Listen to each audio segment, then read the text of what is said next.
Warriors of the desert, the time has come to claim our destiny! Forward to victory! He rescued an alien princess without expecting anything, but his reward surprised him. The deep space was cold and silent, like an endless ocean of darkness. Commander James Chen sat in the captain's chair of his salvage vessel, the Horizon's Hope, staring at the monitors before him. The ship was old and worn, but it was his. Chen had been salvaging space debris for 15 years, searching for valuable materials and lost technology among the wreckage of forgotten ships. His crew was small, just 5 people. They worked hard and asked few questions. Today, like many other days, they were scanning the Kepler expanse, a dangerous region of space filled with asteroid fields and the remains of ancient battles. The salvage business was not glamorous, but it paid the bills. Chen sipped his coffee, which was cold now. He didn't care. His eyes moved across the scanning data on the screen. Most of what he saw was useless. Broken metal, frozen ice, and cosmic dust. Nothing valuable, nothing worth stopping for. Then something changed. A signal appeared on the monitor. It was not like anything Chen had ever seen before. It was not human. The pattern was too complex, too organized, too intelligent. Chen leaned forward in his chair. His heart began to beat faster. "Captain, are you seeing this?" asked Maria, the ship's communications officer. She was young, maybe 25 years old, and very talented at her job. "I see it," Chen replied quietly. "Can you trace it?" "Already working on it," Maria said, her fingers moving quickly over her keyboard. "The signal is coming from about 200 kilometers to our left. It's not broadcasting on any known frequency I recognize." Chen made a decision that would change his life. Set a course toward the signal. Full speed. Koftin. This was Ahmed, the first officer. He was older than Chen, more cautious. "That could be dangerous. We don't know what that signal is. Protocol says we should report it and let the authorities investigate." Chen understood Ahmed's concern. In space, unknown signals often meant danger. But Chen had always been different from other salvage captains. He believed in taking risks when it felt right. "I know the protocol, Ahmed. But I also know that no one will reach this signal for weeks, maybe months. If something alive is sending that signal, it might not have weeks." Ahmed did not smile, but he nodded. "Very well, Captain." Setting course now. The Horizon's Hope began moving through space, pushing its engines harder than they had in years. The crew watched the monitors carefully as they approached the coordinates. Minutes passed slowly. Then they saw it, a ship. It was massive and beautiful, unlike anything built by humans. The design was smooth and curved, with lights running along its surface like veins of gold. But the ship was also broken. Large sections of its hull were dark and cold. One entire wing seemed to have been torn away. Smoke or vapor came from several areas, floating into the empty space. "That ship has been through a battle," Maria whispered. Chen could see it too. This was no accident. This ship had been attacked by something powerful. It hung in space like a wounded animal, still alive, but barely. "Bring us closer, but carefully," Chen ordered. "I want to know if anyone is still alive in there." As they approached, the Horizon's Hope scanners began picking up life signs. There was someone inside that broken ship. Someone was still alive. Chen felt a rush of hope and purpose. "There's atmosphere in one section," Maria reported. "Just barely. The life signs are weak, very weak. But they're there." "How do we get inside?" asked Chen. "There's a docking port on the lower section," replied Thomas, the ship's engineer. "It's damaged, but I think we can force it open. Give me 30 minutes. Chen didn't wait for the full 30 minutes. He put on a spacesuit and took a small boarding craft with Maria. When they reached the alien ship, Thomas had already managed to open the docking port. It hissed and groaned as the air pressure inside equalized. Chen stepped through the opening. The inside of the alien ship was strange and wonderful. The corridors were wide and smooth, with light panels in the ceiling, but most of the lights were off now, leaving only emergency lights, casting everything in a red glow. It felt like walking through the body of some great sleeping creature. Chen followed the life signs deeper into the ship. His suit's scanner guided him through corridors and past rooms filled with technology he did not understand. The air was cold and smelled of burned metal and chemicals. Finally, he found her. She was in a sealed chamber at the center of the ship. Through the transparent walls, Chen could see a woman, or something like a woman. She had skin that seemed to shimmer with colors that changed slightly as he watched. Her features were more delicate than human features, with eyes that were larger and brighter. She was wearing an elegant white garment, and around her neck hung a piece of jewelry that glowed softly. She was barely conscious. Chen worked quickly. Maria helped him break the seal on the chamber. Inside, they found medical equipment, alien equipment, that seemed to be keeping the woman alive. Chen carefully disconnected her from the machines and carried her back to the Horizon's Hope. In the medical bay, Thomas and Chen worked together to stabilize her. They used oxygen from their own supplies, covered her in blankets, and checked her vital signs with their instruments. It was difficult work because she was not human, but life signs were life signs, and the principles were the same. Hours passed. Then, finally, her eyes opened. She looked at Chen with confusion and fear. Where am I?" Her voice was soft, like music. "You're safe," Chen said gently. "Your ship was damaged. I brought you here. You're going to be okay." The woman looked at him for a long moment. No words came for several minutes. Then she asked, "Why? What do you want from me?" Chen smiled. "Nothing. I don't want anything. You needed help, so I helped you. That's all." The woman stared at him in amazement, as if she could not understand his words. Then she closed her eyes again and spoke something in her own language, something that sounded like gratitude and wonder mixed together. Chen stepped out of the medical bay and looked at his crew. None of them knew it yet, but their lives were about to change forever. The woman woke up 3 days later, and she was much stronger. Her skin still shimmered with those strange colors, but now her eyes were clear and alert. She sat up in the medical bed and looked around the room with curiosity. Chen was there, checking on her as he did every few hours.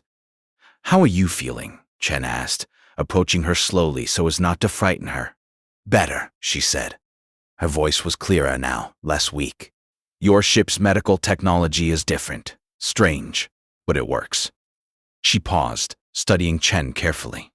"You are the one who rescued me." "I am," Chen confirmed.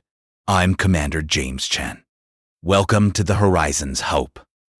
The woman nodded slowly.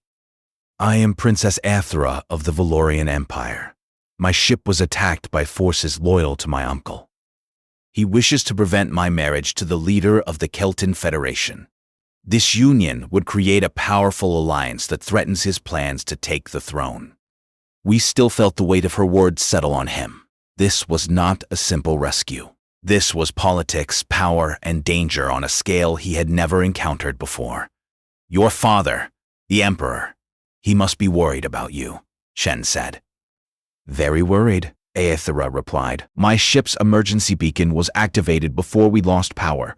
My father's fleet will be searching for me. They will come to this region of space soon." She looked at Chen with something that might have been concern. "You should know that the Valorian Empire does not easily forget those who help us. We reward service with great gifts. What do you wish? Wealth? Power? A position in our military? Name your price, Commander Chen." Paines was surprised by the question. He had not thought about what he might receive for saving her life. In his experience, saving someone was its own reward. "I don't want anything, Princess. I was simply doing what I thought was right." Aethra's eyes widened. Her shimmering skin seemed to glow brighter for a moment. "You want nothing? This is impossible. Everyone wants something. Everyone seeks advantage. You risked your ship and crew for nothing in return?" "I risked them because someone needed help," Chen said simply. "That's reason enough for me." The princess was silent for a long time. She seemed to be thinking deeply about his words, as if they were written in a language she was only now beginning to understand. "This is very strange," Aethra finally said. Among my people, such an act would be considered foolish, but I find it admirable. Over the next few days, something unexpected happened. As Aethra recovered, she and Chen spent more time together. She asked him many questions about humans, about Earth, about his life. Chen found himself fascinated by her knowledge and intelligence. She spoke of stars and galaxies with the ease of someone who had traveled between them many times. She explained the politics of the galactic community, the various empires and their alliances, the trade routes and the wars that had shaped the galaxy. For Aethra, Chen's world was equally fascinating. He told her about his childhood on Earth, about his dreams of space exploration, about why he had chosen the difficult life of a salvage captain. She listened carefully to every word, and Chen realized that despite her royal title and her elegant manner, she was genuinely interested in him as a person. On Valorian, I have been raised to believe that my position defines me, Aethra said one evening as they sat in the observation deck, looking out at the stars. I am a princess first, a person second, but you speak to me as though I am simply a person. It is different. I like it. You are a person first, Chen said. Everything else comes after that. Maria's voice came through the communication system. Captain, we have multiple ships approaching our position. They are Valorian military vessels. They are heavily armed. Chen and Aethra rushed to the bridge. On the main screen, they could see the Valorian fleet. There were 12 ships, each one larger and more powerful looking than the Horizon's Hope. They were moving into attack formation. This is Valorian Imperial Fleet Commander Thrace. A deep voice came through the speakers. You are holding a Valorian princess. Surrender immediately or we will destroy your vessel. Aethra moved quickly to the communication console. This is Princess Aethra. Stand down immediately, Commander Thrace. This human commander saved my life. I am unharmed. I order you to lower your weapons. There was a pause. Then Commander Thrace's voice returned. But now it held surprise. Princess Aethra, we detected no life signs in your vessel. We believed you were dead. I was nearly dead, Aethra said, looking at Chen. But this commander and his crew rescued me from my ship. They gave me medical aid and protection. They ask nothing in return. I will not tolerate any attack upon them. Is this understood? Yes, Your Highness, Thrace replied quickly. Forgive us. We are standing down. What are your orders? Escort us to the Imperial Palace on Valorian Prime, Aethra commanded, and treat Commander Chen and his crew with full honor. They are guests of the Empire. As the Valorian ships moved into a protective formation around them, Chen felt both relief and uncertainty.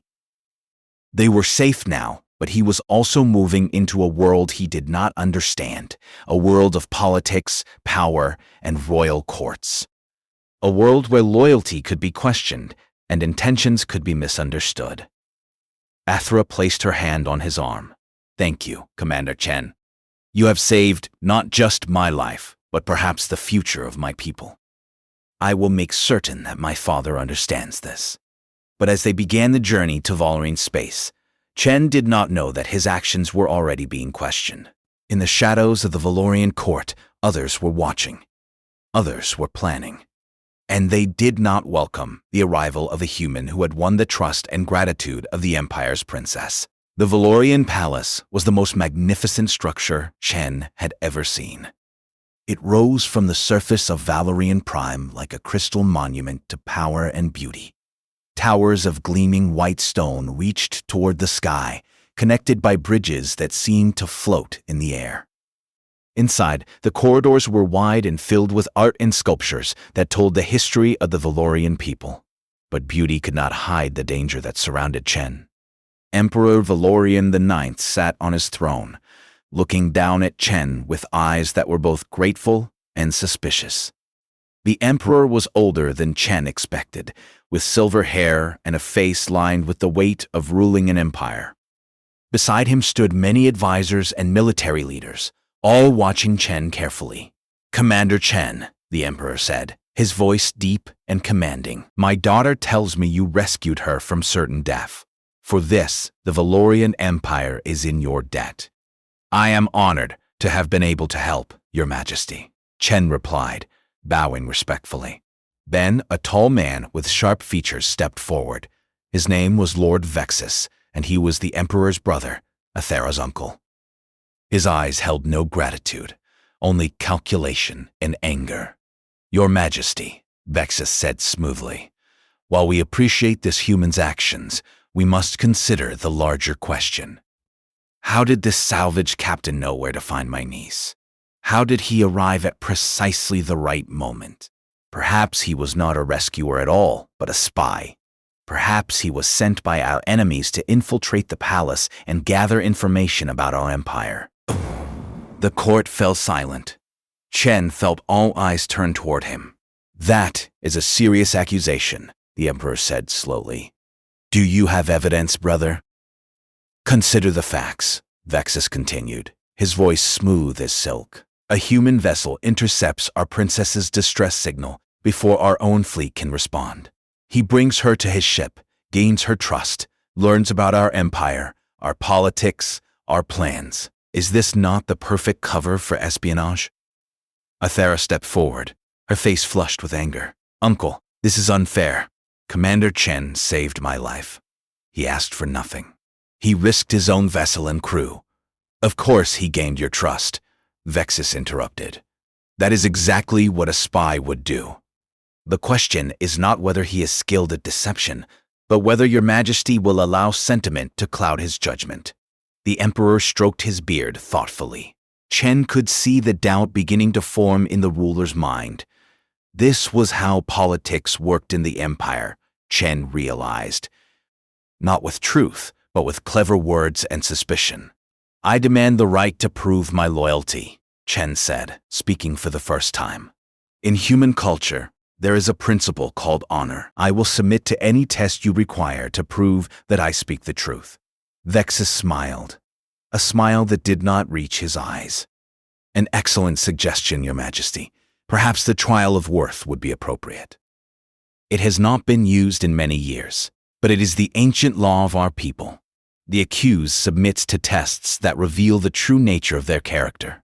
If this human is as noble as he claims, he will pass." The Emperor nodded slowly. "The trial of worth. It is a fair test. Commander Chen, are you willing to accept this challenge?" Chen glanced at Iathera, who looked frightened and angry. He nodded. "I accept, Your Majesty. When do we begin?" The trials began the following morning, in a special chamber, deep beneath the palace. The entire court gathered to watch. The first test was intellectual. Chen was presented with a series of puzzles and philosophical questions that had no clear answers. He was asked to solve problems about resource distribution, justice, and leadership.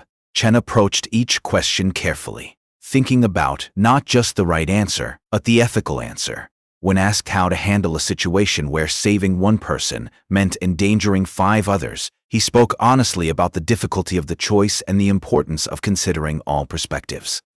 The second test was a physical trial. Chen was placed in a combat arena and faced with a Valorian warrior. The warrior was larger and stronger, trained since childhood in military combat, but Chen was quick and intelligent.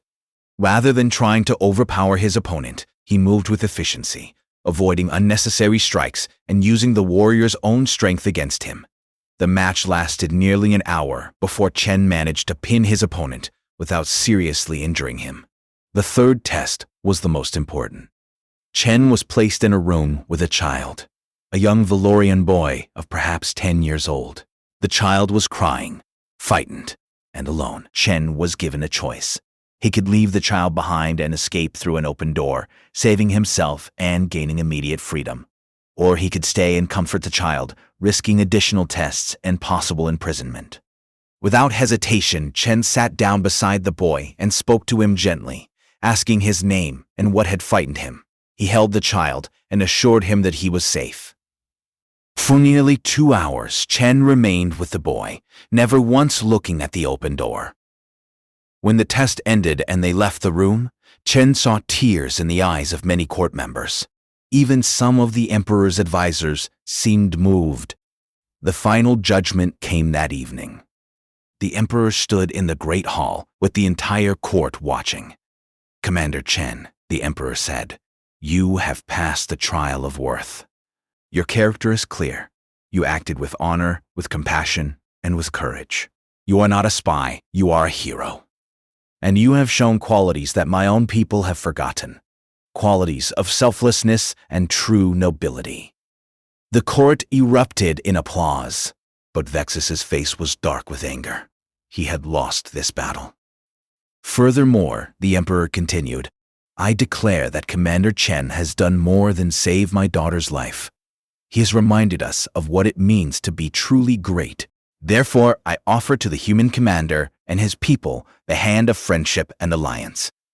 Humanity will be recognized as an equal among the galactic civilizations. This is my decree." Chen felt the weight of the moment. He had come to this palace as an unknown salvage captain. He was leaving as an ambassador for his entire species.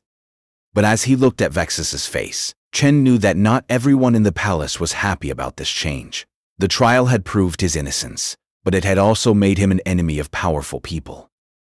3 months had passed since Chen arrived at the Valorian Palace. In that time, he had become something he never expected, a bridge between two civilizations. The alliance between humanity and the Valorian Empire had grown stronger with each passing week.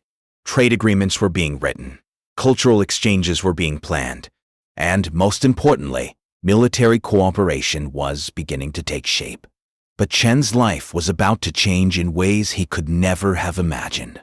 It started with a message, a distress signal that came not from the Valorian Empire, but from deep space. Chen was in the palace's strategic command center with Emperor Valorian IX, Admiral Thrace, and several other military leaders. A young officer approached nervously. "Your Majesty," the officer said, "we are receiving reports from our outer defense stations. Something massive is entering our space. Our scanners cannot identify it. It does not match any known civilization in our database." The Emperor leaned forward. "How massive?" "Enormous, Your Majesty," the officer replied. "The object is over 5,000 kilometers in length. It appears to be a ship, or perhaps a fleet of ships, joined together. And it is moving toward our territory at high speed." Chen felt a chill run down his spine. He had read about phenomena like this in the historical records of the Valorian Empire. He knew what this might be. "The Void Collective," he whispered. Admiral Thrace's face went pale. "Impossible. The Void Collective is a myth, a story told to frighten children." "No," said a quiet voice from the doorway. Athera stepped into the command center. She had been studying human history and science in the palace library. "I have read about them too. They are not a myth. They are a parasitic civilization from beyond our galaxy. They consume entire star systems. They are extinction itself." The Emperor stood from his throne. "How long until they reach our space?" 48 hours, Your Majesty," the officer reported. The command center erupted into activity. Alarms sounded throughout the palace. The Valorian military began mobilizing, calling ships from across the Empire to gather at the capital. But Chen could see the fear in the eyes of even the most experienced officers. They had never faced anything like this. That night, Chen stood on the palace balcony with Athera, looking up at the stars. In the distance, they could see the faint glow of the approaching threat. "Your father will gather his forces," Chen said. "The Valorian military is powerful, but is it powerful enough?" Athera asked quietly. "The Void Collective has destroyed 7 civilizations. Some of them were as advanced as we are. Some were even more advanced. What chance do we have?" Chen did not answer immediately. He was thinking about humanity, about the qualities that had allowed his species to survive on a difficult world. Adaptability, creativity, the ability to see solutions where others saw only problems. "You have a chance," Chen finally said, "if you are willing to think differently. The Void Collective expects to face a traditional military force. They expect organized, predictable tactics. But humans are good at finding new ways to solve old problems. What are you suggesting? Let me work with Admiral Thrace and your military commanders, Chen said. Let me combine human tactics with Valorian strength. We might be able to do something they do not expect. When Chen presented his ideas to the Emperor the following morning, there was skepticism in the room. But the Emperor was desperate, and desperation can sometimes open minds to new possibilities. Very well, Commander Chen, the Emperor said. You have earned my trust. I will allow you to work with our military. But we have only 36 hours now. Work quickly. Chen threw himself into the planning with intensity. He worked alongside Admiral Thrace and the best military minds of the Valorian Empire. He taught them about human unconventional warfare tactics. He explained the concept of psychological warfare, using the enemy's expectations against them. He showed them how smaller, faster forces could sometimes defeat larger, slower ones through speed and coordination. Aethera became his partner in this effort. She understood both cultures now, and she could translate Chen's ideas into terms that the Valorian commanders could understand. Together, they developed a strategy that was bold, risky, and completely unexpected. When the Void Collective ships appeared at the edge of Valorian space, they found something surprising. Instead of a unified defensive formation, the Valorian fleet was scattered in what appeared to be a chaotic arrangement. The Void Collective's commanders, used to facing traditional military tactics, interpreted this as weakness. They launched their attack with confidence. But it was a trap. The scattered Valorian ships suddenly coordinated with precision.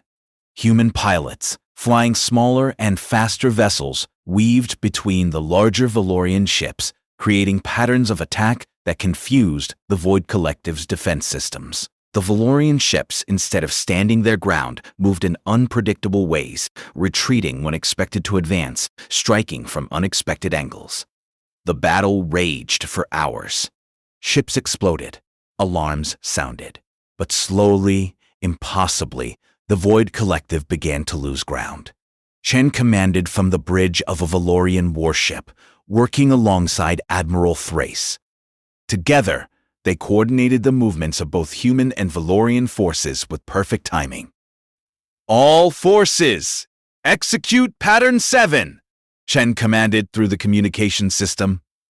Valorian carriers moved to secondary positions. Human strike teams prepare for coordinated attack on the enemy command vessel. The orders were followed with precision. The combination of human creativity and Valorian discipline was creating something beautiful and terrible, a military force that was greater than the sum of its parts. Hours later, the Void Collective began their retreat. They had come expecting an easy conquest. Instead, they had found an enemy that fought like nothing they had encountered before. The threat was still dangerous, still powerful, but for now, they withdrew back toward the edges of known space. As the last Void Collective ship disappeared from the scanners, cheers erupted throughout the Valorian fleet. They had won. They had survived. On the palace balcony that night, Chen and Aethera stood together again, watching the stars. This time, there was hope in their eyes. You did it, Aethera said softly. You saved my people. We did it, Chen corrected, taking her hand.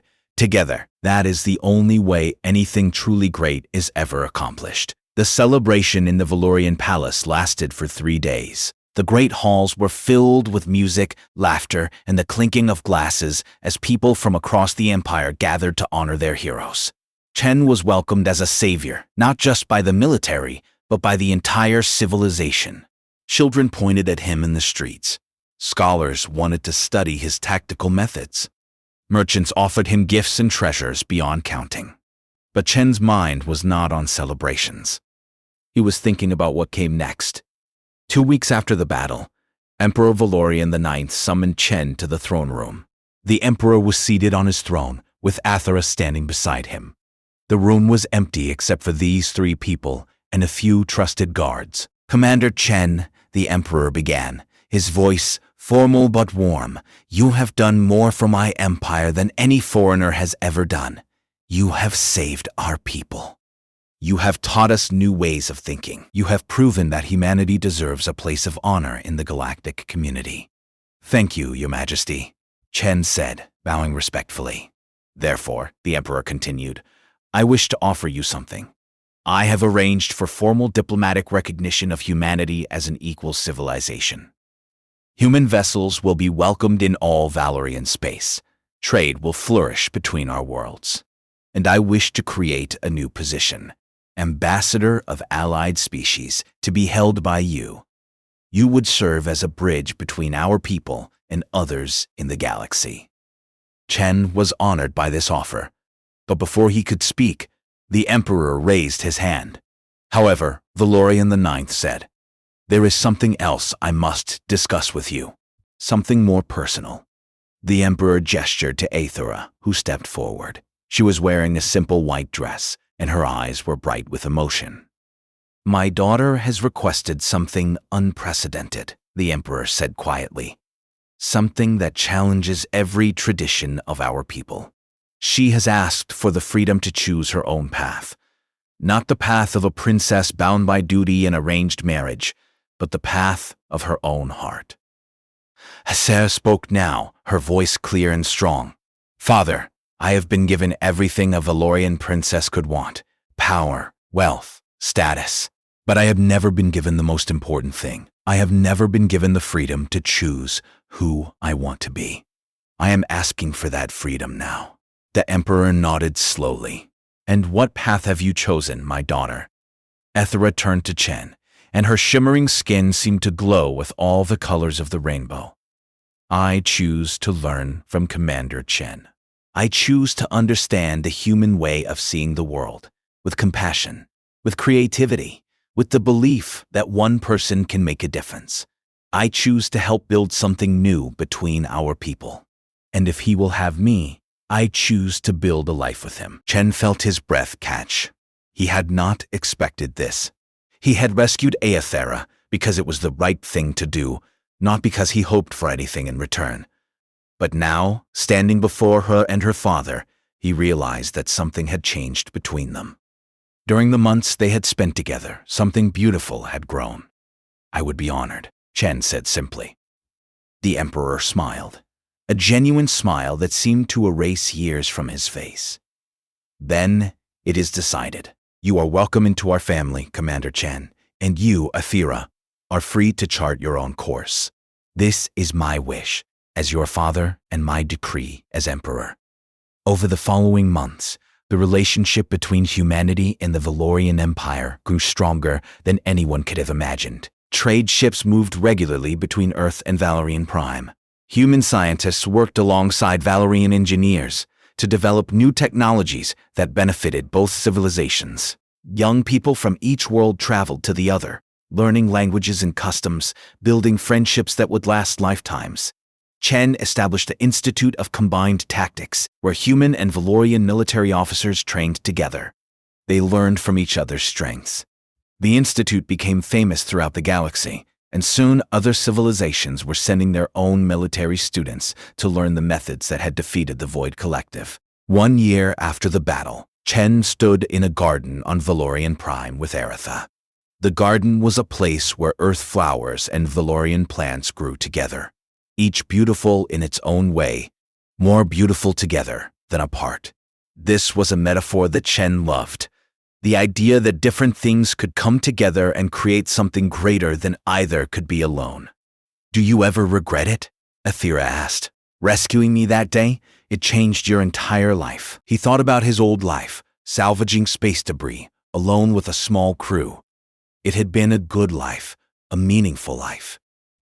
But it was nothing compared to what he had now. No, he said finally. I don't regret it. When I saw your ship, I didn't think about the consequences. I just knew that someone needed help. That is all I was thinking about. Everything that came after, the alliance, the battles, you, these are gifts I never expected. But I would make the same choice again.